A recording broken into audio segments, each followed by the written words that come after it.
Assalamualaikum warahmatullahi wabarakatuh.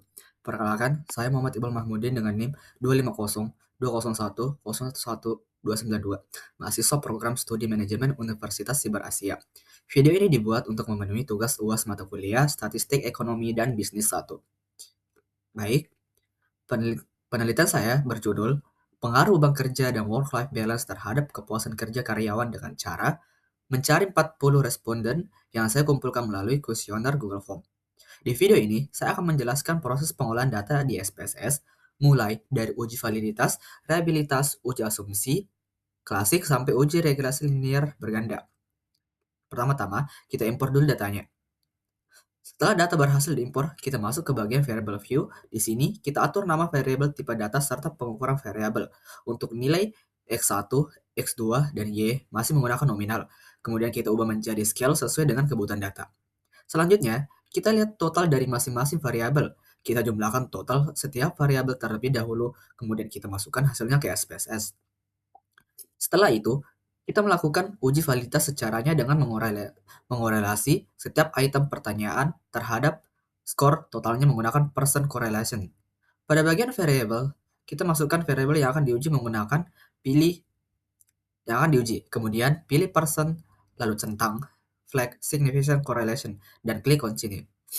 Hasilnya dapat dilihat pada tabel korelasi. Berdasarkan hasil uji validitas, seluruh item pertanyaan dinyatakan valid karena nilai signifikansinya berada di bawah 0,05. Untuk variabel beban kerja, awalnya saya uji dengan 6 item, hasilnya semua item valid dengan signifikansi di bawah 0,05. Untuk variabel work-life balance, semua item juga terbukti valid secara statistik. Kemudian, begitu juga untuk variabel kepuasan kerja, seluruh item pertanyaan dinyatakan valid. Selanjutnya, melakukan uji reliabilitas menggunakan Chrome-based alpha untuk melihat konsistensi internal dari item-item kuesioner. Untuk variabel beban kerja dengan 6 item, nilai Chrome-based alpha yang saya dapat adalah 0,847 sehingga variabel tersebut saya nyatakan reliable. Hal ini karena kuesioner work-life balance memang dirancang dengan dua arah pertanyaan dengan hasil awalnya justru menunjukkan alpha yang negatif yaitu minus 0,132. Karena pengukurannya berbeda, saya lakukan reverse coding atau pembalikan skor pada dua item yang negatif tersebut sebelum dianalisis ulang. Setelah dibalik, nilai alpha menjadi positif, yaitu 0,701, namun saya masih menemukan dua item lain dengan korelasi item total yang lemah, yaitu di bawah 0,3. Sehingga saya mengeluarkan kedua item tersebut, hasil akhirnya work-life balance dihitung dari 4 item dengan nilai Chrome-based alpha sebesar 0,760. Untuk variabel kepuasan kerja, hasil pengujian menunjukkan bahwa variabel tersebut langsung dinyatakan reliable. Sebelum masuk ke uji regresi, saya perlu memastikan model regresi memenuhi asumsi klasik yaitu uji normalitas, multikoniaritas, autokorelasi, dan heteroskedastisitas. Untuk uji multikoniaritas dari tabel coefficients, saya mendapatkan nilai tolerance sebesar 0,001 dari VIF sebesar 1,665 untuk kedua variabel independen. Karena nilai tolerance berada di atas 0,1 pada 0,1 dan VIF berada di bawah 10, berarti tidak terjadi multikoniaritas. Selanjutnya, dari tabel model summary nilai Darby-Mason yang saya dapat adalah 1,525. Nilai tersebut masih berada dalam rentang yang dapat diterima sehingga tidak terdapat masalah autorelasi.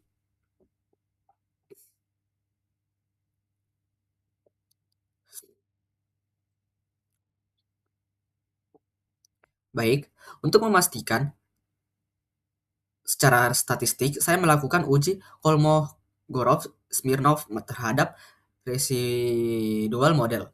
Hasilnya menunjukkan nilai asim psik sebesar 0,200, yang berarti jauh di atas 0,05.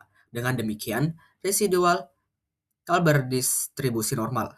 Terakhir, saya akan melakukan uji heteroskedastisis menggunakan uji Glasser, yaitu dengan merealisasikan nilai absolut residual terhadap variabel independen. Hasilnya, untuk work-life balance, nilai signifikansinya sebesar 0,299 yaitu di atas 0,5 sehingga tidak terdapat masalah heteros heteros heteroskedastisitas pada variabel tersebut. Namun, untuk beban kerja nilai signifikansinya sebesar 0,027 yaitu di bawah 0,05. Hal ini menunjukkan adanya indikasi heteroskedastisitas pada variabel beban kerja. Temuan tersebut saya laporkan apa adanya sebagai salah satu keterbatasan dalam penelitian saya mengingat jumlah sampel yang relatif kecil yaitu 40 responden. Selanjutnya kita masuk uji regresi linear berganda. Dari hasil pengujian regresi linear berganda, beban kerja dan work-life balance secara bersama-sama mampu menjelaskan 38,6% variasi kepuasan kerja karyawan, sedangkan sisanya sebesar 61,4% dijelaskan oleh faktor lain di luar model. Dari tabel ANOVA diperoleh nilai F sebesar 11,633 dengan signifikansi kurang dari 0,01. Hal ini berarti model regresi secara keseluruhan signifikan. Persamaan regresinya adalah kepuasan kerja sama dengan 26,214 dikurang 0,520 beban kerja tambah 0,190 work-life balance. Beban kerja berpengaruh signifikan ternegatif terhadap kepuasan kerja dengan nilai signifikansi sebesar 0,0005. Artinya, semakin tinggi beban kerja karyawan, maka semakin rendah kepuasan kerjanya. Sementara itu, work-life balance tidak berpengaruh signifikan terhadap kepuasan kerja dengan nilai signifikan sebesar 0,303. Jadi, meskipun arah korelansinya positif dan sesuai dengan teori, secara statistik pengaruhnya belum cukup kuat pada data penelitian ini. Jadi, secara keseluruhan, beban kerja memiliki pengaruh signifikan terhadap kepuasan kerja karyawan, sedangkan work-life balance belum terbukti berpengaruh signifikan pada data penelitian ini. Demikian video penjelasan pengolahan data untuk tugas UAS mata kuliah Statistik Ekonomi dan Bisnis ini saya buat.